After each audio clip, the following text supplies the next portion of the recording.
दोस्तों, क्या आपको यह जानकर हैरानी नहीं होती है कि दाऊद जैसे आदमी का भाई हिंदुस्तान में आराम से रह रहा है? जी हाँ, हम बात कर रहे हैं इकबाल कास्कर की। इकबाल कास्कर दाऊद इब्राहिम के 7 भाइयों में 5वें नंबर का भाई है। आजकल इकबाल मुंबई में लगातार ईडी, एनसीबी और एनआईए के रडार पर है और भारत में आतंकी गतिविधियों को अंजाम देने और इंटरनेशनल ड्रग ट्रैफिकिंग के मामले में उससे लगातार पूछताछ हो रही है। आज के इस वीडियो में हम इकबाल कास्कर की पूरी कहानी को देखने वाले हैं। साथ ही हम यह भी जानेंगे कि क्या उसका अब भी दाऊद से संबंध है, अगर है तो कितना और अगर नहीं है तो कैसे। पूरी कहानी को आप अच्छे से समझ जाएंगे आज के इस वीडियो में। नमस्कार, मेरा नाम है प्रशांत और आप देख रहे हैं बेजोरजोरा.com का यूट्यूब चैनल। 70 के आखिरी और 80 के शुरुआती दशक में जब दाऊद मुंबई अंडरवर्ल्ड में एंट्री लिया तो लगभग उसके साथ उसके सभी भाइयों ने भी उसका साथ दिया। इसके बाद साल 1981 में जब मानिया सुरभि ने पठान गैंग के साथ मिलकर दाऊद के बड़े भाई साबिर इब्राहिम की हत्या की तो दाऊद पूरी तरह से डी कंपनी को संभाल लिया। साल 1986 में जब वह मुंबई से भागकर दुबई गया तब उसके साथ उसके भाइयों ने भी दुबई की राह पकड़ ली। साल 1993 के मुंबई ब्लास्ट के बाद जब दाऊद पर शिकंजा कसना शुरू हुआ तो वह पाकिस्तान को अपना नया अड्डा बना लिया, लेकिन इकबाल कास्कर वहीं दुबई में ही रहकर अपना कारोबार करने लगा। इसके बाद साल 2003 में इकबाल कास्कर को भारत सरकार ने दुबई से डिपोर्ट किया और उसके ऊपर कई केसेस चले। इकबाल कास्कर पर आरोप था कि दक्षिण मुंबई के क्रॉफर्ड मार्केट के पास जो CPWD की ज़मीन थी उस पर वह अवैध रूप से कब्जा करके एक मार्केट बना लिया था। इकबाल कास्कर को Maharashtra control of organized crime यानी कि मकोका के तहत गिरफ्तार किया गया था।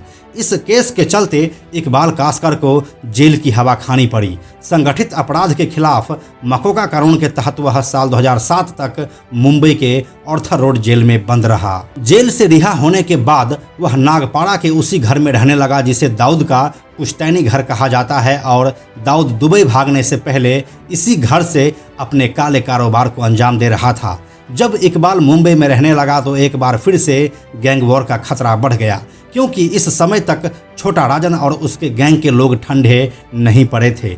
अनुमान सही निकला और एक बार फिर से दाऊद और राजन गैंग के बीच गैंग वॉर देखने को मिले। राजन के गैंग ने 17 मई 2011 को इकबाल कास्कर पर गोलियां चला दी। यह गोली उस समय चलाई गई थी जब इकबाल कास्कर अपने गाड़ी में ड्राइवर के साथ बैठकर कहीं जा रहा था। हालांकि इस गैंग वॉर में इकबाल कास्कर तो बच गया, लेकिन उसका ड्राइवर आरिफ जवेरी मारा गया। अंडरवर्ल्ड के दुनिया में जो गैंगस्टर खुद को सुधरा हुआ बताते हैं वह एक ही बिजनेस करते हैं और वह है रियल एस्टेट का बिजनेस।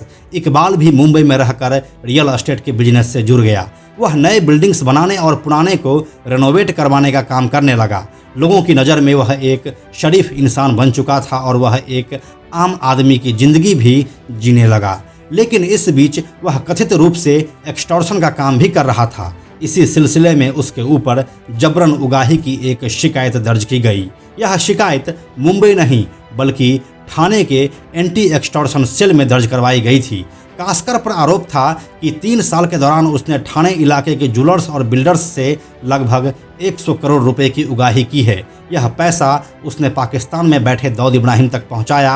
हालांकि कास्कर इस बिजनेस में दाऊद की भूमिका को सिरे से खारिज करता है। इकबाल कास्कर के खिलाफ शिकायत करने वाले बिल्डर जैन ने अपनी शिकायत में बताया है कि साल 2013 से उससे एक्सटॉर्शन किया जा रहा था। वहीं साल 2016 में उसने कंप्लेंट फाइल की। ऐसा कहा जाता है कि इकबाल ने जैन से 4 फ्लैट और 30 लाख रुपए कैश के तौर पर एक्सटॉर्शन के रूप में लिया था। उस समय ठाणे एंटी एक्सटॉर्शन सेल के चीफ हुआ करते थे मुंबई के मशहूर encounter specialist inspector Pradeep Sharma.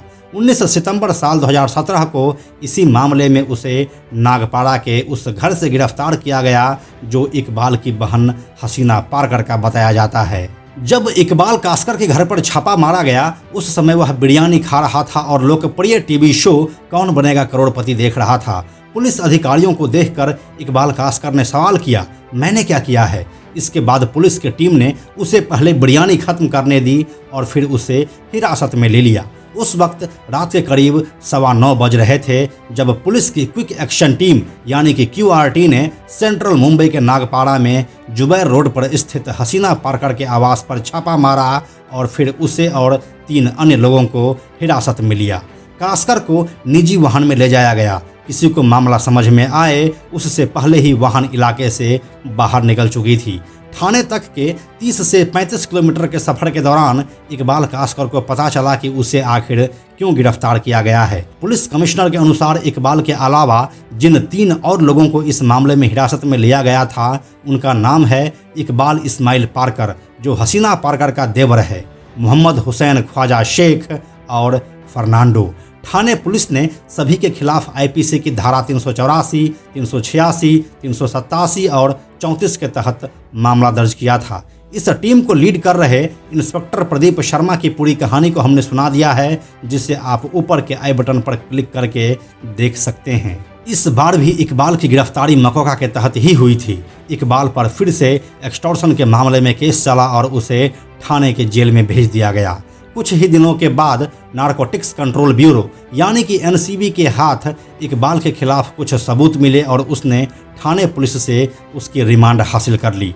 NCB ने जब पूछताछ शुरू की तब पता चला कि इकबाल भी ड्रग के अवैध कारोबार से जुड़ा हुआ है और वह एक इंटरनेशनल ड्रग रैकेट भी चला रहा है। साथ ही इकबाल कास्कर के ऊपर मनी लॉन्ड्रिंग का भी केस चल रहा है जिसकी जाँच ED कर रही है। साल 2022 के फरवरी में इकबाल कास्कर को ED ने मनी लॉन्ड्रिंग के आरोपों में गिरफ्तार किया था। उसके बाद से वह नवी मुंबई के तालोजा जेल में बंद है। इकबाल कास्कर के खिलाफ मुंबई में बिजनेसमैन से जबरन वसूली के कई मामले दर्ज है। इन्हीं मामलों में गिरफ्तारी के बाद से वह नवी मुंबई की तालोजा जेल में सलाखों के पीछे है।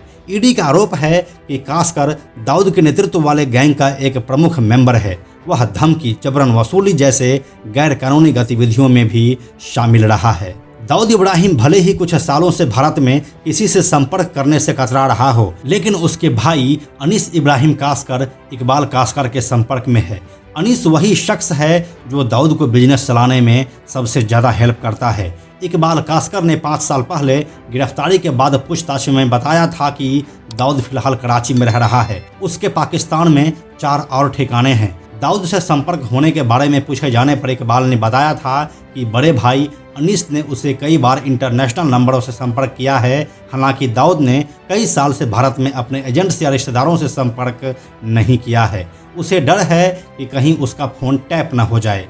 इकबाल कास्कर का तो यह भी दावा है कि थाने में चल रहे जबरन वसूली के धंधे में दाऊद की कोई भूमिका नहीं है। लेकिन यह बात इकबाल इतना दावे के साथ कैसे कह रहा है, इसी बात की जांच एजेंसियां कर रही है।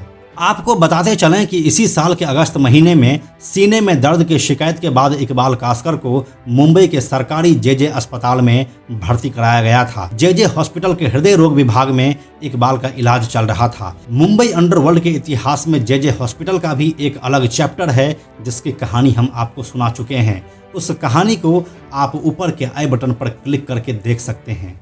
तो यही थी दाऊद के भाई इकबाल कास्कर के शुरू से लेकर अब तक की पूरी कहानी। यह कहानी आपको कैसी लगी और साथ ही आप किस और गैंगस्टर की कहानी को देखना चाहते हैं, हमें कमेंट करके लिखिए। हम आपकी फरमाइश को ज़रूर पूरी करेंगे।